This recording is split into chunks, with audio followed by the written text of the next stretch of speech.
तो आप सभी का हमारे चैनल ध्येय ज्ञानधारा में स्वागत है। आज हम लोग यूपी टेट के लिए पर्यावरण अध्ययन के कुछ महत्वपूर्ण तथ्यों को यहाँ पर देखेंगे।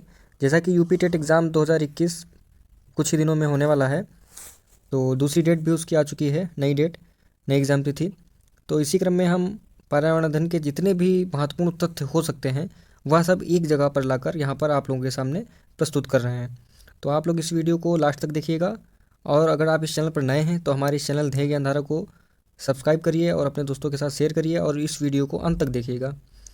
तो चलिए स्टार्ट करते हैं इस वीडियो को, इस सेशन को। जैसा कि आप लोगों के सामने डायग्राम बना हुआ है, इसमें वायुमंडल में जितनी भी महत्वपूर्ण गैसें पाई जाती हैं वह सब यहाँ पर लिखी हुई हैं। तो देखते हैं, सबसे पहले लिखी हुई है नाइट्रोजन। जैसा कि यहाँ पे इसका प्रतिशत रूप लिखा हुआ है कि अब कितनी मात्रा में पाई जाती है, तो यह वायुमंडल में 78.08% यहाँ पाई जाती है वायुमंडल में। दूसरे नंबर पर ऑक्सीजन, यह हमारे वायुमंडल में 20.95 या 95% जो है पाई जाती है वायुमंडल में। तीसरे नंबर की गैस जो है वह है आर्गन, यह हमारे वायुमंडल में इसकी प्रतिशत मात्रा है 0.93।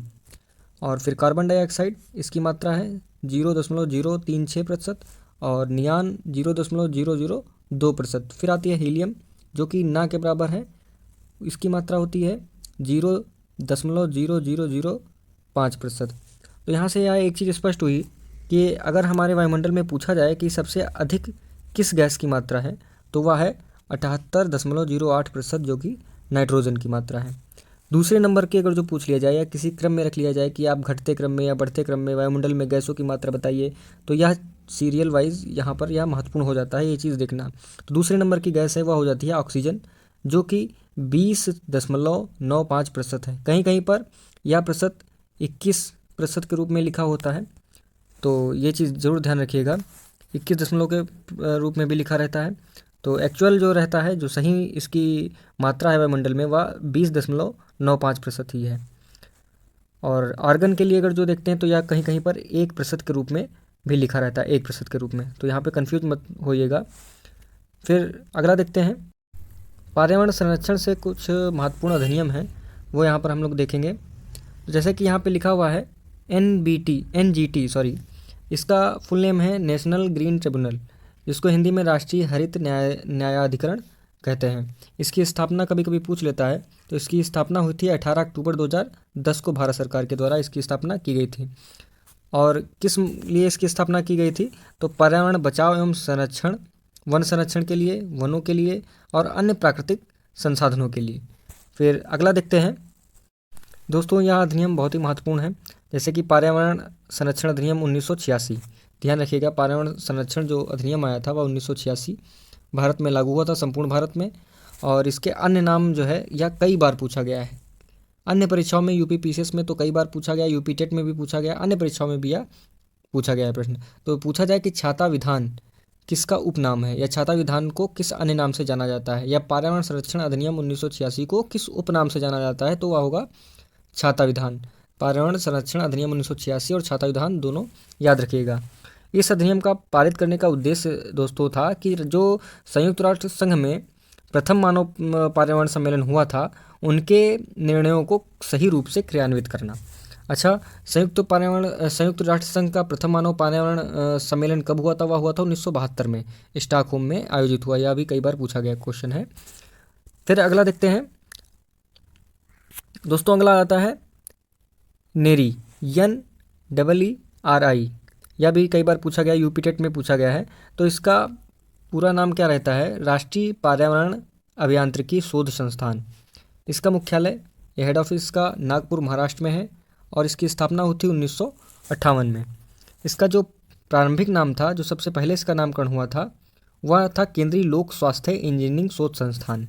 और इसकी स्थापना करने का उद्देश्य क्या था? वाटर सप्लाई, सीवरेज प्लान, औद्योगिक प्रदूषण की रोकथाम, ठीक है, संबंधित बीमारियों की रोकथाम, शोध और विकास हेतु के लिए, ठीक है। फिर देखते हैं, इसकी 5 क्षेत्रीय प्रयोगशालाएं हैं, जो कि दिल्ली में है, कोलकाता, हैदराबाद, चेन्नई और मुंबई में, ठीक है। और यह किसके अधीन है, किस मंत्रालय के अधीन है? यह भी कई बार पूछा जा सकता है कि विज्ञान एवं प्रौद्योगिकी मंत्रालय के भारत सरकार के अधीन यह काम करता है।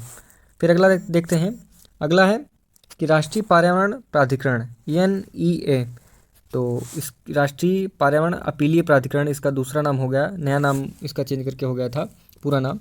फिर इसका गठन किस मंत्रालय के द्वारा हुआ? वह वन व पर्यावरण मंत्रालय के द्वारा इसका गठन किया गया। कब किया गया? तो राष्ट्रीय अपीलीय प्राधिकरण अधिनियम 1997 के तहत इसकी स्थापना की गई। और इसकी स्थापना करने के पीछे उद्देश्य क्या था? तो इसकी स्थापना करने के पीछे उद्देश्य यह था कि पर्यावरण अधिनियम 1986 के तहत क्षेत्रों के प्रतिबंध हेतु किसी भी उद्योग संचालन या प्रक्रिया या उद्योगों संचालन या प्रक्रियाओं की श्रेणी के लिए किससे संबंधित अपीलों की सुनवाई करना। ठीक है, अगला देखते हैं। अगला है WMO, इसका पूरा नाम है विश्व मौसम विज्ञान संगठन। यह संयुक्त राष्ट्र की विशेष एजेंसी है, संयुक्त राष्ट्र के अधीन जो है यह काम करती है। और इसका कार्य क्या है? इसका कार्य है कि जो पृथ्वी का वायुमंडल है उसकी दशा और उसके व्यवहार का अध्ययन करना। और इसकी स्थापना हुई थी 17 मार्च 1951 को। और तब इसके बारे में देख लेते हैं। अंतर्राष्ट्रीय मौसम विज्ञान संगठन विश्व मौसम विज्ञान संगठन के नाम से अस्तित्व में आया। ठीक है, इसका मुख्यालय बहुत ही महत्वपूर्ण है, जिनेवा में है, जो कि स्विट्जरलैंड में है। अगला देखते हैं। ये यहाँ पर आ जाता है खाद्य श्रृंखला, फूड चैन। खाद्य श्रृंखला अगर जो हम लोग देखें तो ऐसे पदार्थ जिनके सेवन करने से जीवधारियों को ऊर्जा प्राप्त होती है उसे कहते हैं फूड या खाद्य कहते हैं। ठीक है, हम लोग जो चीज़ खाते हैं और उससे हमें किसी कार्य को करने के लिए ऊर्जा प्राप्त होती है वही खाद्य पदार्थ कहलाते हैं। ये चीज़ सभी लोग जानते हैं। देखिए यहाँ पर एक पॉइंट दिया हुआ है वनस्पति। वनस्पति के बारे में लिखा हुआ है स्वपोषी। स्वपोषी का मतलब कि वह अपने आप ही अपना भोजन बनाते हैं। सेकंड पॉइंट में लिखा हुआ है जंतु। जंतु जो है खाद्य के लिए अन्य जीवों पर निर्भर रहते हैं, अन्य जीवों पर रहते हैं, अन्य खाद्य वस्तुओं पर निर्भर रहते हैं। ठीक है, अब देख लेते हैं खाद्य चैन, जो खाद्य श्रृंखला बताई है वह किस प्रकार से काम करती है। तो यहाँ पर आप लोगों के सामने एक क्रम वाइज यहाँ पर कुछ चित्र दिए हुए हैं। तो इसमें हम लोग सबसे नीचे से देखते हैं, जैसे कि लिखा हुआ है घास। घास के ऊपर लिखा है टिड्डा, टिड्डा के ऊपर लिखा है मेढक, मेढक के ऊपर लिखा है सर्प। तो जैसे कि घास होती, जहाँ पे हम लोगों ने ऊपर अभी पढ़ा कि वनस्पति या जो घास होती है वह स्वपोषी होती है, वो अपना भोजन स्वयं बनाती है। तो इसी प्रकार से घास स्वयं बनाती है अपना भोजन, तो वह उत्पादन करती है अपने भोजन का, तो वो उसे बोलते हैं उत्पादक। फिर इस उत्पादक का जो सेवन करते हैं ऊर्जा पाने के लिए, अपनी अपने भाषा में बोल सकते हैं अपने पेट भरने के लिए, तो वो होते हैं प्राथमिक उपभोक्ता। जो इसका उत्पादक का सबसे पहले उपभोग करते हैं उन्हें प्राथमिक उपभोक्ता बोलते हैं, और प्राथमिक उपभोक्ताओं का जो उपभोग करते हैं उन्हें बोलते हैं द्वितीयक उपभोक्ता। सेम इसी तरीके से जो द्वितीय उपभोक्ताओं का उपभोग करते हैं उनको बोलते हैं तृतीयक उपभोक्ता। ठीक है, तो ये सीरियल वाइज ऐसे ऊपर की तरफ चलता जाएगा क्रम। तो इसी प्रकार से कुछ उदाहरण भी यहाँ दिए हुए हैं, जैसे कि घास, घास को टिड्डा खाता है, तो टिड्डा क्या हुआ? प्राथमिक उपभोक्ता हुआ। टिड्डे को मेढक खाता है, मेढक द्वितीय उपभोक्ता हुआ। और मेढक को सर्प खा लेता है, सांप खा लेता है, तो यह तृतीय उपभोक्ता हुआ। तो यह सीरीज जो है चैन जो है कई बार उसमें एग्ज़ाम में पूछी गई है कि जो है मेढक क्या है, द्वितीय उपभोक्ता है या प्राथमिक है या तृतीयक है। सर्प के बारे में तो कई बार क्वेश्चन बना है कि सर्प किस प्रकार का उपभोक्ता है, तो यहाँ पर आप लोगों को ये चीज़ क्लियर हो गई होगी। इसी प्रकार देख लेते हैं मानव। और मानव के बारे में, मानव का क्या स्थान है आहार श्रृंखला में? तो मानव का क्या स्थान है? जैसे कि घास स्वपोषी है, जैसे कि हम लोगों ने अभी ऊपर देखा। इसी प्रकार से जो देख लेते हैं बकरी जो है घास को खाती है, तो वह शाकाहारी उपभोक्ता हुई। और इसी प्रकार से बकरी को भी मनुष्य खाता है और घास को भी खाता है, मनुष्य घास को भी खाता है और मनुष्य बकरी को भी खाता है, तो वह सर्वाहारी हुआ। सर्वाहारी मतलब वह सब कुछ खाता है। ठीक है, सब कुछ कहने का मतलब पत्थर नहीं खा लेगा, लेकिन जो है खाद्य वस्तुओं को खाता है। फिर नेक्स्ट देखते हैं, पारिस्थितिकी तंत्र के कुछ अधिनियम दिए हुए हैं। ये अधिनियम तो आप लोगों को जो यूपी टेट 2021 देने वाले हैं उनके जो है उनके लिए बहुत ही महत्वपूर्ण है। ये अधिनियम तो रटे होने चाहिए बिल्कुल एकदम। जैसे कि पहला है भारतीय वन्य जीव संरक्षण अधिनियम, तो यह याद रखिएगा 1972। फिर वन संरक्षण अधिनियम 1980, जैसा कि अभी ऊपर हम लोग पढ़ चुके हैं कि पर्यावरण संरक्षण अधिनियम या 1986। फिर आता है अनुसूचित जनजाति एवं अन्य पारंपरिक वनवासी अधिनियम, इसे वन अधिकारों की मान्यता मिली हुई है या 2006। तो ये जो 3 स्टार्टिंग के अधिनियम है ये बहुत महत्वपूर्ण अधिनियम है।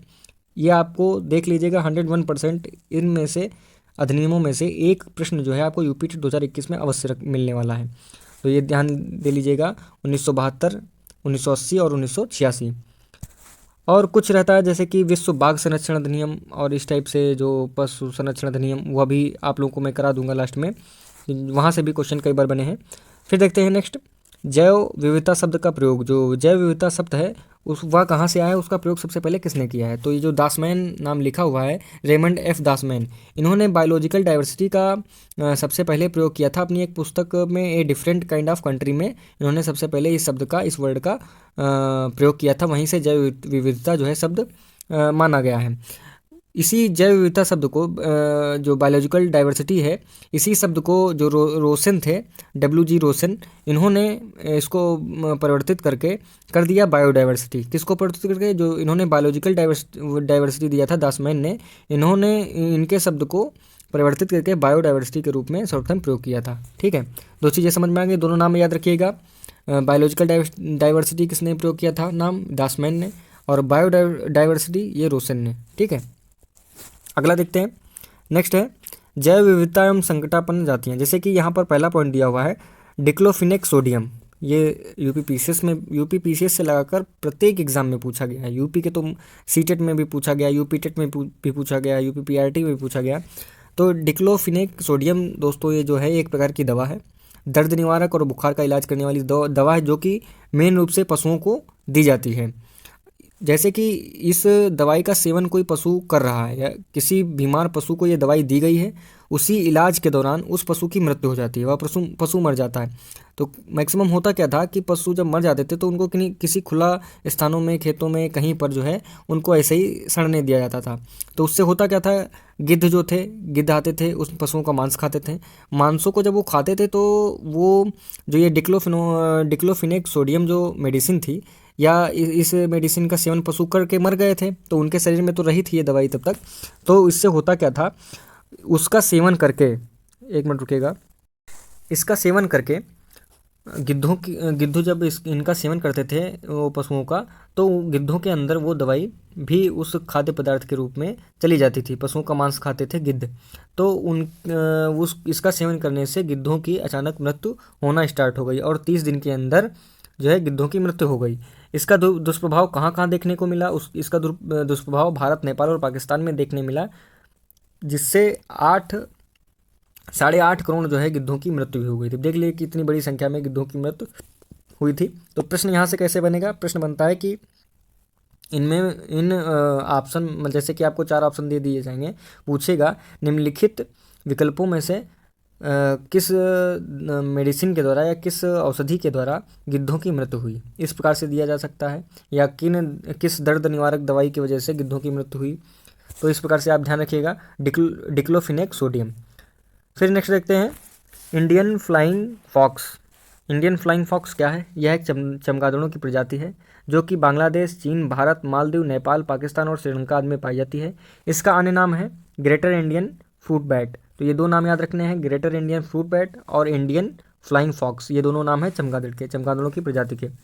नेक्स्ट देखते हैं, अगला है ये विभिन्न अधिनियम हैं। जैसे कि एक अधिनियम यहाँ पर आता है, ये अधिनियम जरूर आप लोग याद कर लीजिएगा, कहीं पे लिख लीजिएगा, शायद आप लोग इसको पढ़ भी चुके हैं, लेकिन एक बार फिर से आप इसको रिवाइज कर लीजिए, यहाँ पर या कहीं आपकी बुक में लिखा हो, कहीं भी इसको रिवाइज कर लीजिए। प्रश्न आए तो गलत नहीं होना चाहिए, मेरा मतलब ये कहने का है। जैसे कि जैव विविधता अधिनियम, इसकी पारित तिथि क्या थी? वह थी 11 दिसंबर 2002 भारतीय संसद के द्वारा, और प्रावधानों के क्रियान्वयन हेतु इसका जो है लागू किया गया था। स्थापना इसकी राष्ट्रीय जैविक विविधता प्राधिकरण वर्ष 2003 के रूप में हुई थी, और इसका मुख्यालय चेन्नई, तमिलनाडु में स्थित है। अगला देखते हैं ग्रीन हाउस गैसों के बारे में। यहाँ से भी एक महत्वपूर्ण क्वेश्चन बनता है प्रत्येक वर्ष, यूपीटेट का फेवरेट क्वेश्चन है यहाँ से ग्रीन हाउस गैसों से। प्रत्यक्ष रूप से इन गैसों में जो गैसें शामिल हैं, ग्रीन हाउस गैसें जो बोली जाती हैं, उनमें कार्बन डाइऑक्साइड है आपकी, और उसके बाद आ जाती है मीथेन, मीथेन के बाद नाइट्रस ऑक्साइड, नाइट्रस ऑक्साइड के बाद CFC जिसे क्लोरोफ्लोरोकार्बन बोलते हैं, फिर आ जाती है SF6 और NF3।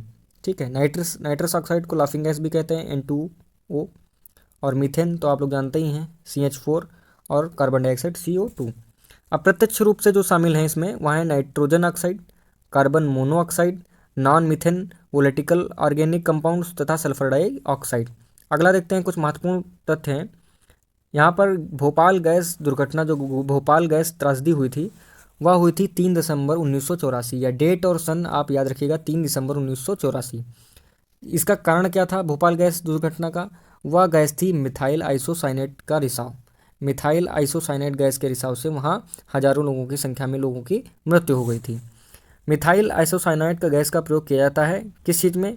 कार्बोनेट कीटनाशकों के उत्पादन में। ठीक है, फिर देखते हैं एक गैस और है, जैसे कि लिखा हुआ है यूक्रेन, तत्कालिक जो प्रेजेंट टाइम में वो सोवियत संघ है, के चेरनोबिल स्थित परमाणु केंद्र में हुई नाभिकीय दुर्घटना की तिथि, इसकी तिथि थी 26 अप्रैल 1986। ठीक है, नाभिकीय ऊर्जा का प्रयोग प्रायः ऊष्मीय प्रदूषण का कारक है, ये भी ध्यान रखिएगा। फिर अगला आते हैं, ये भी बहुत महत्वपूर्ण है, जैसे कि एक तरफ है वायु प्रदूषक और दूसरी तरफ उनसे प्रभावित होने वाले अंग। तो इन वायु प्रदूषक से हमारे शरीर के किन अंगों पर अधिक प्रभाव पड़ता है वह हम लोग एक बार देख लेते हैं। जैसे कि लिखा हुआ है पहले नंबर पे एस्बेस्टस धूल, इसका प्रभाव होता है फेफड़ों से। अगर आप इस नाम को या नहीं एस्बेस्टस को नहीं कुछ जान पा रहे हैं या पहली बार पढ़ रहे हैं तो आप देख लीजिए धूल लिखा होगा। तो धूल हम लोग जाहिर सी बात जानते हैं, धूल में निकलते हैं तो मास्क लगाते हैं। वैसे मास्क तो कोविड-19 में निकल रहा है, मास्क लगाना पड़ रहा है, सॉरी। तो धूल के लिए भी बहुत लोग मास्क लगाते हैं, बहुत पहले से लगाते हैं। तो ध्यान रखिएगा धूल का संबंध सांस से है। हम जब श्वास लेते हैं तो धूल हमारे साथ अंदर जाती है फेफड़ों को, तो वहीं से फेफड़े का कॉन्सेप्ट आप लगा लीजिए। फिर दूसरे नंबर पर है सीसा प्रभाव करता है केंद्रीय तंत्रिका तंत्र को एवं मस्तिष्क को। ठीक है, दो चीज़ों को प्रभावित करता है सीसा। पारा उदर को प्रभावित करता है और कार्बन मोनोऑक्साइड जो है रक्त धमनियों को प्रभावित करता है। तो ये पारा हो गया, कार्बन मोनोऑक्साइड हो गया, सीसा हो गया, एस्बेस्टस धूल हो गया। फिर और देखते हैं प्रदूषक और उनसे प्रभावित अंग, जैसे कि कार्बन मोनोऑक्साइड से हृदय को क्षति होती है और नाइट्रोजन के ऑक्साइड से कैंसर भी होता है। धूल कणों से श्वास संबंधी रोग होता है। सीसा के से केंद्रीय तंत्रिका तंत्र और मानव मस्तिष्क, सेम वही चीज़ लिखी हुई जो ऊपर हम लोग पढ़ चुके हैं। फिर अगला आते हैं पर्यावरण से संबंधित कुछ पुरस्कार हैं और उनको हम लोग देख लेते हैं एक नज़र में। जैसे कि लिखा हुआ है इंदिरा गांधी पर्यावरण पुरस्कार या पर्यावरण के क्षेत्र में सार्थक योगदान देने वाले संगठनों एवं व्यक्तियों को दिया जाता है। फिर है टाइलर पुरस्कार जो है पर्यावरण सुरक्षा एवं पारिस्थितिकी क्षेत्र में उल्लेखनीय योगदान लोगों को दिया जाता है। तो हम यहाँ पर इसको आप लोगों के सामने प्रस्तुत करने का एक ही तात्पर्य था कि प्रश्न में अगर जो यह पूछेगा तो ये इस प्रकार से पूछेगा कि टाइलर पुरस्कार किस क्षेत्र में दिया जाता है। तो आपका सही ऑप्शन होगा पर्यावरण के क्षेत्र में, पर्यावरण या पारिस्थितिकी के क्षेत्र में दिया जाता है। पूछेगा इंदिरा गांधी पर्यावरण पुरस्कार, तो इस सेंटेंस में तो यही साफ साफ लिखा हुआ है, पर्यावरण लिखा हो तो आप यहीं से जान जाएंगे कि पर्यावरण के क्षेत्र में दिया जाता है। नेक्स्ट देखते हैं बोरलाग पुरस्कार पूछ लेगा तो यह कृषि एवं पर्यावरण के क्षेत्र में दिया जाता है, ध्यान रखिएगा, बहुत इंपॉर्टेंट पुरस्कार है। फिर आता है राजीव गांधी पर्यावरण पुरस्कार, इसमें भी पर्यावरण शब्द लिखा है तो आप इसी से जान जाएंगे कि यह स्वच्छ प्रौद्योगिकी एवं विकास मतलब कि पर्यावरण के क्षेत्र में दिया जाता है। फिर आ जाता है ग्लोबल 500 या वैश्विक 500 या वैश्विक 500, या बहुत महत्वपूर्ण वेरी इंपॉर्टेंट पुरस्कार है, पूछा जा सकता है या किसे दिया गया है। जैसे कि 2021 में एग्जाम है हम लोग का यूपी टेट का, तो आप 2021 में किसे दिया गया है एक बार ये भी चेक कर लीजिएगा या आप इस वीडियो के कमेंट में बताइए। तो वैश्विक 500 या ग्लोबल 500 पुरस्कार पर्यावरण संरक्षण हेतु दिया जाता है उत्कृष्ट कार्यों के लिए। फिर आते हैं देखते हैं कुछ महत्वपूर्ण दिवस एवं तिथि लिखे हुए हैं। आप लोग इस डायग्राम को तो बिल्कुल अच्छे से देख लीजिए, वैसे देख चुके होंगे, पढ़ चुके होंगे इसको, लेकिन एक बार यहाँ फिर से आप रिवाइज कर सकते हैं। तो हम लोग स्टार्ट करते हैं। जैसा कि यहाँ पर पहला लिखा हुआ है विश्व वानिकी दिवस 21 मार्च को मनाया जाता है, विश्व वानिकी दिवस। फिर नेक्स्ट आता है विश्व जल दिवस, वेरी इंपॉर्टेंट, या 22 मार्च को मनाया जाता है। पृथ्वी दिवस वेरी इंपॉर्टेंट, या 22 अप्रैल को मनाया जाता है। देखिए 22 मार्च मतलब इसके जस्ट एक महीने के बाद पृथ्वी दिवस मनाया जाता है। जल दिवस के एक महीने बाद सेम डेट को पृथ्वी दिवस मनाया जाता है, 22 मार्च 22 अप्रैल। ठीक है, फिर विश्व पर्यावरण दिवस, इसको तो सब लोग जानते ही हैं, 5 जून।